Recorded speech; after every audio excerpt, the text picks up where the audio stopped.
तर मुख्यमंत्री एकनाथ शिंदे पोहोचलेले आहेत आणि बावनकुळे सुद्धा तिथे उपस्थित आहेत। त्यांचं औक्षण होत आहे। बातमी आपण पाहतोय नागपूरमधून। तर प्रचाराला जाताना एकनाथ शिंदे बावनकुळेंच्या भेटीला गेलेले आहेत आणि त्यांच्याच निवासस्थानावरची ही दृश्य आपण पाहतोय।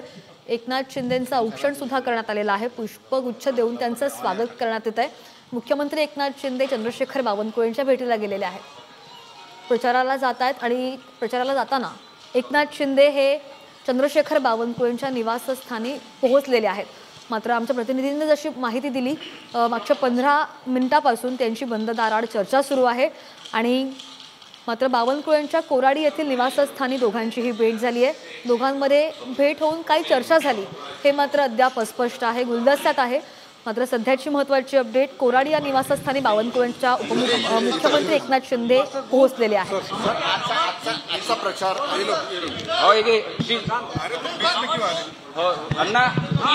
आणि चंद्रशेखर बावनकुळेंच्याच निवासस्थानी मुख्यमंत्री एकनाथ शिंदे पोहोचल्याची ही थेट लाईव्ह दृश्य आपण नागपूरमधून पाहतोय।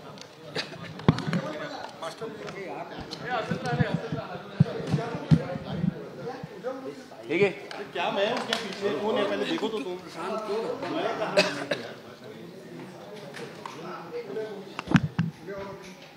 आज भाजप प्रदेशाध्यक्ष बावनकुळे यांच्या निवासस्थानी आपण आले। औक्षण सुद्धा झालं, रामटेकची जागेवर औक्षण असं बोलून नाही झालं। सगळीकडे विजयच होणार आहे, कारण मोदीजींचं नाव आणि मोदीजींना पुन्हा तिसऱ्यांदा प्रधानमंत्री करण्याची गॅरंटी या देशवासियांच्या सगळ्यांनी, देशातल्या मतदारांनी घेतलेली आहे। भाजपचे प्रदेश अध्यक्ष बावनकुळेजी माझे मित्र आहेत। मी त्यांच्याकडे सदिच्छा भेटीला आलेलो आहे आणि ते स्वतः या विदर्भामध्ये खूप मेहनत करत आहेत। त्यांच्या मार्गदर्शनाखाली विदर्भातल्या जागा महायुती लढवते आहे आणि मला विश्वास आहे, एक विदर्भातलं महायुतीचं वातावरण अतिशय महायुतीमय झालं आहे, मोदीमय झालं आहे।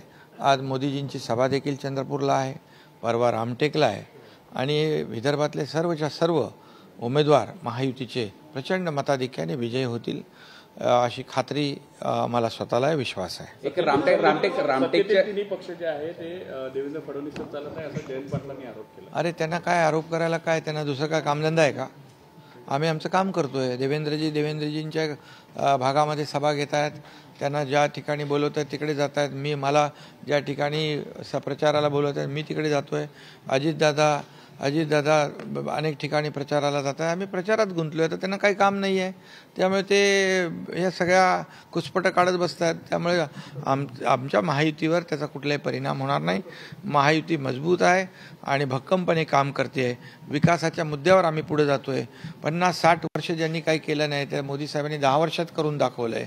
त्याचं खरं म्हणजे 50-60 वर्षाचा हिशोब काँग्रेसवाल्यांनी दिला पाहिजे आणि आज राज्यात देखील एक डबल इंजिनचं सरकार काम करते। आपल्या सगळ्यांना माहीत आहे, 1.5-2 वर्षामध्ये असे ऐतिहासिक निर्णय महाराष्ट्र सरकारने घेतलेत की ते सर्वसामान्यांच्या, गोरगरिबांच्या, शेतकऱ्यांच्या, कष्टकऱ्यांच्या, कामगारांच्या, माता भगिनींच्या, सगळ्यांच्याच सर्व सेक्टरमधल्या सर्व वर्गातल्या लोकांना न्याय देण्याचं काम आमच्या सरकारने केले। त्याच्या पोचपावती या निवडणुकीमध्ये नक्की मिळेल। हनुमानजीची मूर्ती दिली, हनुमानजी एक शक्तीचं प्रतीक आहे आणि आज बावनकुळे साहेबांनी दिली।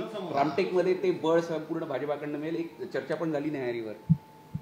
बिलकुल, आम्ही एकच आहोत ना, त्यामुळे आज हनुमानची मूर्ती, रामभक्त हनुमानजींची मूर्ती दिलेली आहे। रामटेक हे प्रति अयोध्या आहे आणि हे सगळं जे काय वातावरण इथं आहे हे अतिशय खूप लोकांनी ठरवलेलं, लोकांनीच गॅरंटी घेतली आहे तशा प्रकारचा माहोल सगळीकडे पाहायला मिळतोय।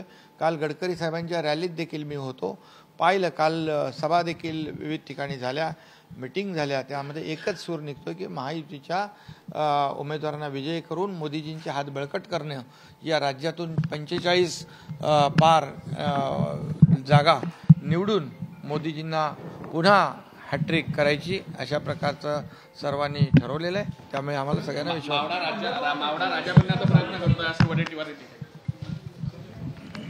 वायर सोडा, वायर बावनकुळेंच्या निवासस्थानाहून ही थेट लाईव्ह दृश्य आपण पाहत होतो आणि मुख्यमंत्री एकनाथ शिंदे माध्यमांशी बोलत होते। मोदींना तिसऱ्यांदा पंतप्रधान बनवायचं आहे असं सुद्धा त्यांनी म्हटलंय. आमच्या कामाची पोचपावती निवडणुकीमध्ये मिळेल असं सुद्धा वक्तव्य यावेळी बोलताना मुख्यमंत्री एकनाथ शिंदे यांनी केलंय.